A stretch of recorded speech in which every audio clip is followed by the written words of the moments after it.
We're here with Patrick Siebert of Jester's Hand Publishing. This is a game that he designed, Siege of Verdan. So, could you tell us sort of what kind of game this actually is? It's a military strategy game where you pit yourself against your opponents, which are hopefully your friends. You control some areas, there's some resource management involved, and then when it basically boils down to, you have some diplomacy, and then hopefully it's fun, a little assassination. All right, so what inspired you to, I guess, really just get into designing, and specifically this game? Well, specifically this game, I've always wanted to have something that had flavors when I was young, like Risk, I'm sure you played that, or Stratego, or Dungeons and Dragons, or Magic the Gathering, where everything is new with Magic. You pull a card, it's something different, it plays different every single time. So I really wanted to bring that element into Siege. Our cards, each card that you play is represented by a game piece that goes onto the board. And that game piece moves around, but you don't know, your opponents don't know what that game piece does or is until they encounter it on the board. Two military units meet, they may fight, you may not. An assassin may encounter a ruler, and that may put you in really big trouble. Okay, so it's almost like a mix of Stratego and Risk there a little bit, with the, I'm not sure what that is until I go after it, but then the whole area control on the board, sort of like Risk is.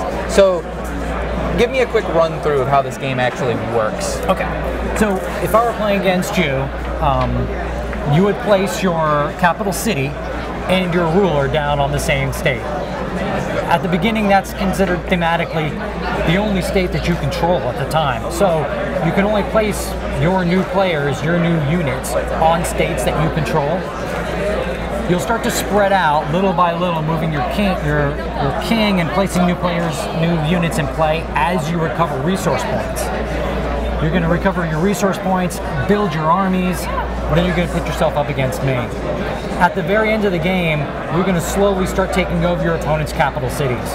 When you do that, you get some spoils of war that's encountered right here on the spoils track. Spoils track works in another way too.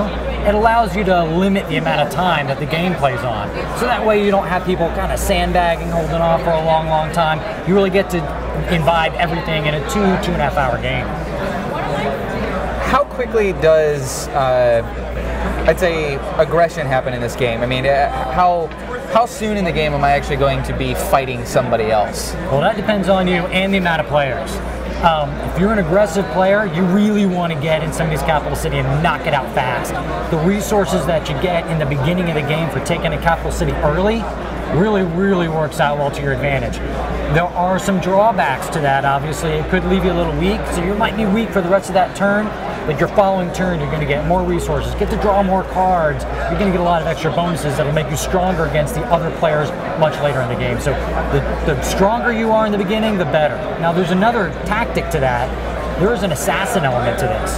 So if you are able to employ assassins in your deck, and you're able to assassinate my ruler, and I can't get another ruler out in play, I start to atrophy pretty bad. I start to lose control of my states that normally I would like to have. How many players does this game play? You can play it with 2, but it is a whole lot more fun with 3 to 6. When you have 6 players on this board fighting each other at the same time, somebody's going to start off to be a little weak, and if I have extra resources, I have the ability to shoot you those resources, and hopefully you won't stab me in the back in the end. It's a lot of fun for a 6-player game. So in a 6-player game, does everybody start in a different colored area? Is that because I know you said something about states earlier? Well, here's how that works. There's obviously, in most games, there's going to be a first turn advantage.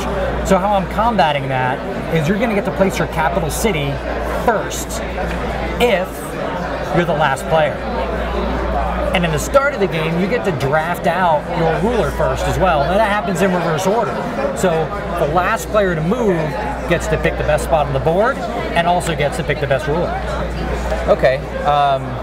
Now, speaking of, when you've got 6 players and that sort of mechanic of, giving the last player at least some sort of advantage even when they're in last, is there a way for a player who gets weakened early to actually make a comeback? Well, I kind of touched on that earlier. If you get really beat up early, you do have the advantage of getting to draw randomly from the deck. So that might or might not help. But if there's another player on the board that's willing to sacrifice or shoot you some of his extra resource points, then that's going to help you be able to build your army faster. Your resource pool depletes at the beginning of your turn every time, so it only benefits you to move those resources around if you can win favor with someone else. All right. Well, if somebody wants to get a copy of this game, is this like a Kickstarter right now? Is this something that they can get? Well, there's a collector's edition version of it that is available now, and it comes with a little bit. Do you mind if I grab a box? It's a little bit nicer box that it comes in. It does come with the cast resin pieces, and it comes with the wooden card holders. The version we're going to kickstart is going to be a lot more cost effective. The cost effective one is going to have cardboard pieces and a player mat instead of those card holders, and that one's going to kickstart at the end of August, first week of August, and follow through the first 3 weeks of September. What would your expected kind of turnaround time on the Kickstarter? What are you guys hoping for? We're pretty much done production-wise. We have to design the player's mat for the cost-effective version, and other than that, we're ready to print. We're going to send that out to Pando, which is one of the better manufacturers, and then they should hopefully get it turned around with all approvals within 12 to 14 months is what we're hoping for. All right. Well, that sounds fantastic. Thank you for your time. I appreciate it. Thank you so much, Eric.